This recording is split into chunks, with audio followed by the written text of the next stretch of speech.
ošetrovateľku. Fajn. Som rád, že sme mohli prečistiť vzduch. Určite si ešte máte veľa čo povedať, takže vás nebudem zdržovať. Mami? Vydrž, drahý. Haló? Ahoj, Eleno, som rada, že si doma. Počuj, som nedaleko vás a viem, ako Charlie neznáša, keď prídem bez ohlásenia. Tak som vám chcela najprv zavolať.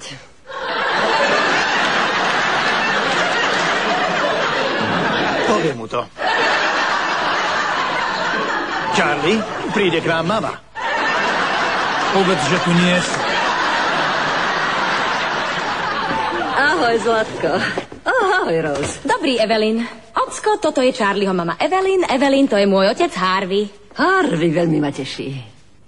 Nie viac ako mňa.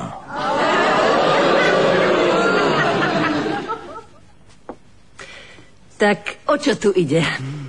No, s Charliem sme sa včera opili. A potom niekto navrhol spoločný kúpeľ. Možno, že ja.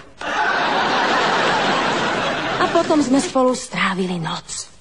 Chápem. Ste na ňu taký hrdý, ako ja na toho svojho. Snažíte sa ich vychovať čo najlepšie, ale nakoniec sa aj tak rútia cestou života po svojom. To máte pravdu. Myslím si, že Boh nás obdaril deťmi preto, aby nám smrť neprišla taká hrozná.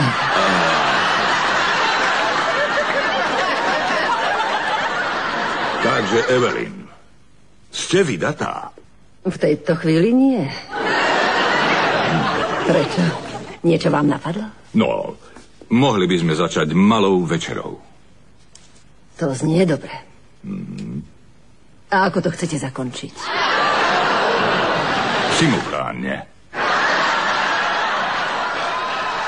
No, dobrý.